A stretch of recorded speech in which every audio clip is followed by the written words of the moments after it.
Meus caros colegas juristas, bom dia, boa tarde, boa noite, bom final de semana. Estou gravando essas aulas para vocês para que a gente possa compensar o conteúdo das aulas do dia 19 e 26 de abril, nas quais foram ministradas em nossa Unileão as palestras sobre água e sobre terceirização, respectivamente.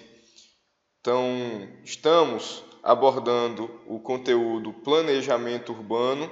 Uma primeira parte vai ser uma revisão para a maioria de vocês.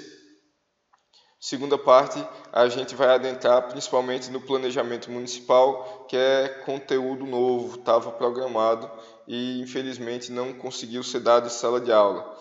Serão gravados pequenos vídeos entre 10 e 15 minutos, isso para que não fique muito cansativo para nenhum de nós. Passando rapidamente, vale a pena dizer que a bibliografia básica indicada é o livro do professor José Afonso da Silva, que vocês encontram na Biblioteca Física, e o livro do professor Paulo Afonso Carmona, disponível na Biblioteca Virtual. Rapidamente, o planejamento é um procedimento técnico jurídico que envolve não apenas a atuação dos juristas, mas que demanda, para que possa ter uma máxima eficiência, também a atuação de técnicos e cientistas formados na área do urbanismo. Como já falei para vocês, é um curso que já existe no Brasil, normalmente atrelado ao curso de arquitetura. Esse planejamento, ele visa sempre transformar uma realidade existente, preferencialmente, ou pelo menos em consonância com nossa Constituição, no intuito de melhorar a qualidade de vida da população, nunca de piorar, pelo amor de Deus. Deve estabelecer objetivos a serem alcançados, tanto um objetivo geral quanto objetivos específicos que, somados, possam garantir o alcance do objetivo geral. Lembro para vocês, a gente já discutiu isso, um eterno dilema que existe entre a vontade do administrador e a vontade da lei. Um dos maiores entraves que o planejamento urbano ainda hoje encontra no Brasil é o preconceito de alguns de nossos administradores que temem pela aprovação de, por exemplo, um plano diretor que venha engessar a atuação do Poder Executivo e não permitir a implementação de alguns projetos de governo. Contudo, vale lembrar que, como a atuação urbanística, via de regra, ela vai trazer conflitos entre poder público e coletividade, naquele nosso contexto democrático de que todo poder emana do povo, pelo povo e para o povo, então nós temos que a vontade da lei, que teoricamente representa a vontade da maioria dos nossos cidadãos, ela venha se sobrepor sobre a vontade do administrador. Lembro, por fim, nesse slide, a diferença entre planejamento, que é um complexo muito maior, é um processo que tem várias fases, e o plano, que vai ser apenas o meio por qual se revela tal planejamento. Então, o plano ele não pode se sobrepor ao planejamento.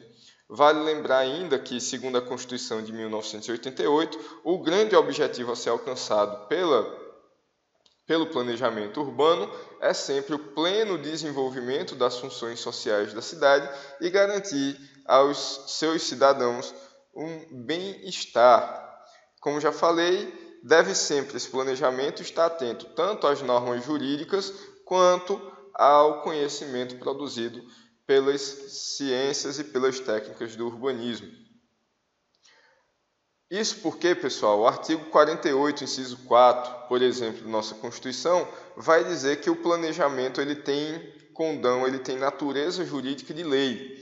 Peço que vocês façam a leitura de cada um desses artigos. O artigo 21, inciso 9 da Constituição, que vai falar da possibilidade da União editar normas gerais sobre o planejamento. Nesse ínterim, nós temos, por exemplo, o Estatuto das Cidades, que é uma orientação geral de como cada um dos municípios deverá produzir o seu planejamento urbano. O artigo 30, inciso 8, que vai falar que o município ele pode legislar sobre situações de caráter local, principalmente do desenvolvimento urbano. O artigo 174, parágrafo 1º, que no próximo slide nós vamos suscitar uma pequena polêmica trazida por esse artigo, tanto o caput quanto seu parágrafo 1º, e o artigo 182, esse imprescindível para o estudo de direito urbanístico, pois trata exatamente da política urbana. Quanto ao artigo 174 caput, meus caros colegas, vale dizer que ele fala que o planejamento será determinante para o setor público e indicativo para o setor privado. Cuidado! Topograficamente, esse artigo está dentro da ordem econômica, o que dá a entender que esse planejamento será meramente indicativo, ou seja, vai trazer normas não impositivas, sugestões que podem vir ou não acompanhadas de estímulos. Essa sim, por exemplo, uma zona franca de Manaus. O poder público ele tem que trazer opções de combate às desigualdades regionais, está previsto na Constituição. Então, é imposição ao poder público fazer isso. Uma das saídas foi criar a Zona Franca de Manaus, mas ele não pode impor à iniciativa privada que abra os seus estabelecimentos naquela região. O que o poder público acaba fazendo é dar uma série de incentivos fiscais que vão ser estímulos para que a iniciativa privada venha a instalar as suas atividades nessas regiões. Então, esse seria um exemplo de como o planejamento econômico ele é apenas indicativo para o setor privado. Contudo, pessoal, o professor José Afonso da Silva ele faz uma forte crítica à imposição constitucional de que os planos urbanos eles devem contemplar também um planejamento econômico, porque analisando sistematicamente o nosso ordenamento constitucional, percebe-se que o planejamento urbano ele está fortemente atrelado à atuação da União e não dos municípios. Transformar em competência municipal diante da atual realidade jurídico-econômica do Brasil vem apenas a ser mais um entrave para que o planejamento urbano ele venha a ser efetivo, ele tenha uma maior eficácia na sociedade. Em muitos momentos, por exemplo, quando nós falamos do planejamento no zoneamento e repartição do solo, vamos abordar nas próximas aulas em sala, nós notamos que esse plano de zoneamento ele deixa de ser meramente indicativo e passa a ser muitas vezes impositivo ao setor privado. Vale lembrar ainda das fases do planejamento, então começamos com uma fase preparatória, muitas das vezes com estudos preliminares, para o desenvolvimento de planos gerais, com metas gerais a ser alcançadas, mas temos também fases executivas que serão não apenas os planos específicos, que serão, via de regra, mais vinculantes para a iniciativa privada, mas também a atuação propriamente dita de cumprimento, de avaliação, de fiscalização de que esse plano ele está sendo efetivamente exigido da sociedade. Planejamento urbano no Brasil. Vale lembrar, meus caros colegas, que foi dado um grande destaque à atuação dos municípios, como a gente já suscitou o artigo 30, inciso 8, e o artigo 182 e parágrafos da Constituição.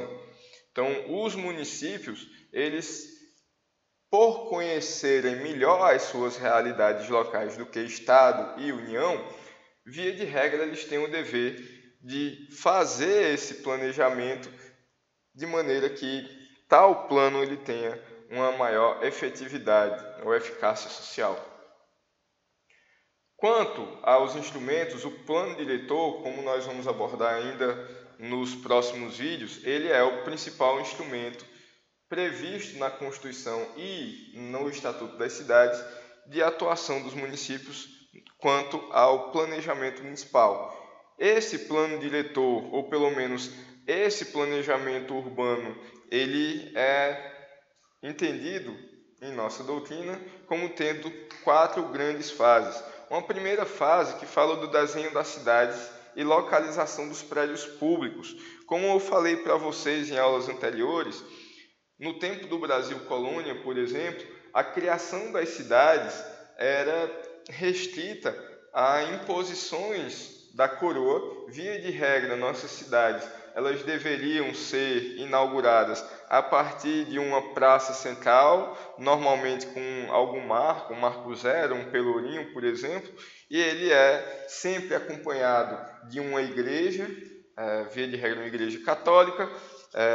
Aos lados dessa praça temos também alguns prédios públicos e as casas das autoridades.